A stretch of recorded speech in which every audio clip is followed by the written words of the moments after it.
ഏത് ഡോക്ടർ നമ്മൾ പോയാലും പറയും അത് കഴിക്കരുത്, ഇത് കഴിക്കരുത്. പക്ഷെ എന്ത് കഴിക്കണം? നമ്മളെ സംബന്ധിച്ചിടത്തോളം കഴിക്കേണ്ടത് എന്താണെന്ന് വെച്ചാൽ നമ്മൾ കാലറി ആണ് നോക്കേണ്ടത്. അതായത് നമ്മുടെ ആവറേജ് ഒരു മനുഷ്യന് 1000-1500 കിലോ കാലറിയാണ് ആവശ്യമുള്ളത്. അതിന് നമ്മൾ ചെയ്യുന്നത് എന്താ വെച്ചാൽ നമ്മൾ ഒരുപാട് റൈസ് കഴിക്കും. ഈ റൈസ് സ്വഭാവം നമുക്ക് എന്തുകൊണ്ടുണ്ടായി? നമ്മൾ പണ്ട് വളരെ എക്സസൈസ് ചെയ്തിരുന്ന കൃഷി ജീവിതവൃഷ്ടിയായിരുന്നു, അപ്പൊ അവർക്കത് ആവശ്യമായിരുന്നു. പക്ഷെ ഇന്ന് നമുക്കത് ഇല്ലാത്തപ്പോൾ നമ്മൾ ആ കാർബോഹൈഡ്രേറ്റ് കുറക്കണം. പിന്നെ ഓയിൽ, നമ്മൾ കോക്കനട്ട് ഉള്ള സ്റ്റേറ്റ് ജീവിക്കുന്നതുകൊണ്ട് നമ്മളെല്ലാം ഓയിലിൽ പൊരിച്ചിട്ടാണ് കഴിച്ചിരുന്നത്. ഓയിലിൻ്റെ അളവ് കുറക്കണം. ഷുഗർ, ഇതാണ് നമുക്ക് ഏറ്റവും കൂടുതൽ കാലറി ഉണ്ടാക്കുന്ന സാധനങ്ങൾ. അതായത് പഞ്ചസാരയോ അല്ലെങ്കിൽ ഏത് തരത്തിലുള്ള മധുരം, ഓയിൽ, കാർബോഹൈഡ്രേറ്റ്, ഇതാണ് നമ്മൾ കുറക്കേണ്ടത്.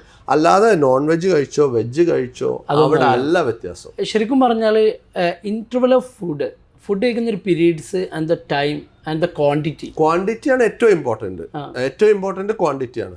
ഇന്റർവെൽ ഇപ്പോൾ നിങ്ങളിപ്പോൾ ഒരു ഇടയിൽ കുറച്ച് കഴിച്ചു എന്ന് വിചാരിച്ച് ഓവറോൾ ഒരു 24 hour നിങ്ങളുടെ കാലറി ഇൻടേക്കിനെ കാൽക്കുലേറ്റ് ചെയ്തിട്ട് അതിപ്പോൾ ഡിവൈഡ് ചെയ്ത് കഴിച്ചാലും ഒരുമിച്ച് കഴിച്ചാലും വലിയ പ്രശ്നമല്ല. ഓഫ് കോഴ്സ് മേ ബി കുറച്ച് ഡൈജഷൻ പ്രോബ്ലംസ് വരാം. എപ്പോഴും കഴിച്ചാൽ നമ്മുടെ ഡൈജഷൻ വ്യവസ്ഥക്ക് ബുദ്ധിമുട്ടുണ്ടാക്കാം എന്നല്ലാതെ ഓവറോൾ എഫക്റ്റ് എത്ര കാലറി നമ്മൾ എടുക്കുന്നു, അതിൽ നിന്ന് എത്ര കാലറി നമ്മൾ ചെലവാക്കുന്നു, അതാണ് നമ്മൾ എക്സസൈസ് എന്നും മറ്റൊന്നും പറയുന്നത്.